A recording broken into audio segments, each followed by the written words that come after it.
Hello everyone, this tarot reading is focusing on anyone that's dealing with a difficult person. Someone who causes stress, frustration, emotional exhaustion, or just someone who you generally dread having to deal with. Whether it's a partner, an ex-partner, a boss, colleague, family member, neighbour, anyone that comes to your mind. This reading is looking at why this person has crossed your path, what you're learning from it, and how to kind of like move through it without losing your peace. Now, I like what I'm picking up with this reading, so hopefully it does help you in some way. I'm looking at why are you experiencing this person. You've got the Wheel of Fortune. Okay, now this is where, to me, it got really interesting because when I was meditating on the cards, I actually noticed straight away that how these two cards are next to each other, which I like, but how the Wheel of Fortune and the World card both have the same four guardians in the corner of the cards.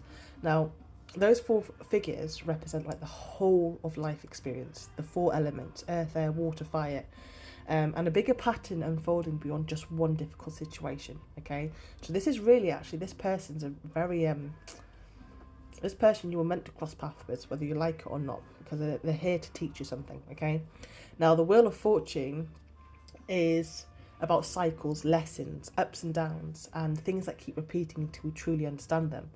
Then later on in the spread, you actually, with the world being here, this card is all about completing a cycle and moving into a new level of understanding. So again, to me, this person doesn't feel random at all. It feels like this situation is showing you something very important about yourself that you need to learn and complete or close. Yeah, it could be your boundaries, self-respect, what you will tolerate and what you won't anymore. If it is a relationship, it may be teaching you, what healthy love is not.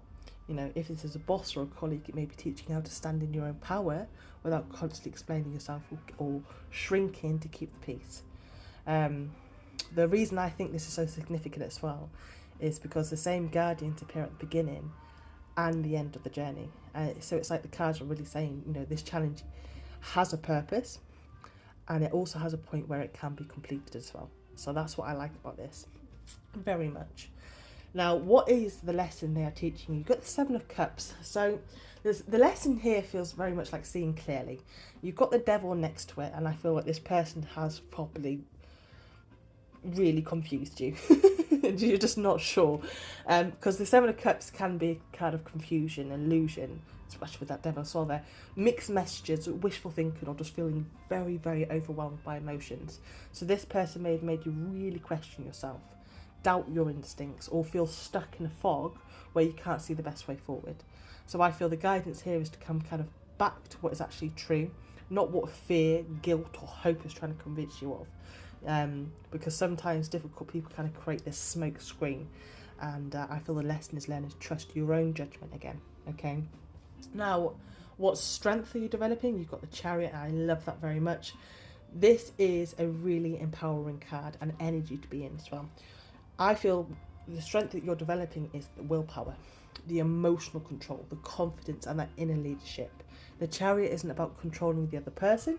It's about learning how to steer your own life, even when, someone else is trying to create as much fucking stress and chaos around you. And I also love that the Chariot comes after the Seven of Cups. So it feels like once the confusion starts clearing and you kind of like allowing yourself to see things clearly, you stop kind of getting pulled in every direction. You start moving with purpose, and that's kind of that's moving in this direction, which I like. It's not moving in that direction.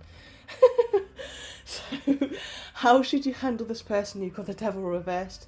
Now, to me, this is like, do not hand this person your power. Do not give energy to this person. Okay, create as much distance as possible, or where is possible with this person. Don't feed their drama. Don't feed their into their lies. That smoke screen. Just don't feed into it. Don't listen to it. And also don't allow their behaviour to dictate your emotional state as well. If it's safe and appropriate, let's say it's a boss, be firm and clear. That's as simple as that. But more than anything, this card is about breaking free from unhealthy patterns. Don't get pulled into arguments, manipulation, guilt, or fear. If it is a relationship and you're breaking free from this relationship, do not fall for the shit that comes out their mouth. They are going to do everything they possibly can, say everything, react, do everything that they possibly can. Okay, do not fall for it. You keep standing, being in that chariot energy, having that willpower, that confidence, that clarity, that direction of where you're not wanting to stay in this energy or be around this person. You have better vision. You have a better future for yourself, and you see that. So yeah, create as much distance as possible. Now, for some of you, this means literally, I'm serious, like physically distancing yourself from this person. For others, it just literally means emotionally detaching from the need to prove yourself as well. Okay, so if it is a boss or someone like that,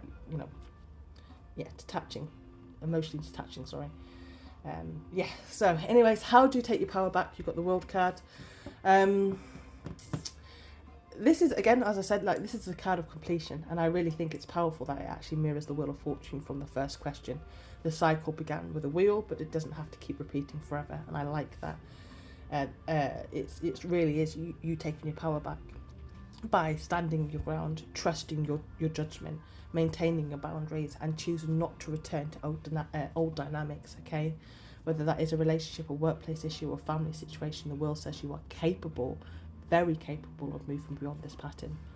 And the positive outcome from this challenge, you've got the Two of Cups. This can absolutely be a healthy relationship with another person, but I actually feel more than anything it's a healthy relationship with yourself. You gain clarity about what feels balanced and respectful and emotionally safe, my darling. It's really funny. It's annoying, but it's funny. Like, when you leave a relationship or a workplace and you think, fuck, like when you reflect and everything, why the fuck did I tolerate that? I would never accept that again. That's good. That's good, because that's not failure. That's nothing to be angry about with yourself or even about that person. That's growth. That means you've learned what you've needed to learn. And that's what I'm getting with this Two of Cups. The Two of Cups shows greater self-respect, better boundaries, and the ability to recognise healthier connections moving forward, my darling. Okay, look at that. So yeah, what I keep going back to as well is the journey from the Wheel of Fortune to the World. The same guardians appear in both cards, because to me the same forces are guiding the lesson are also actually guiding its completion as well. So this difficult person may have definitely triggered all these horrible challenges for you and these tests for you, but they've also actually helping you develop a lot more stronger boundaries, a clearer discernment, emotional control, and a lot more self-respect. So the real victory here isn't changing them. It's learning how to protect your own peace, trust yourself, and move forward without carrying that energy with you. So well done, my darling, and I wish you all the best. Have a good day. Bye-bye.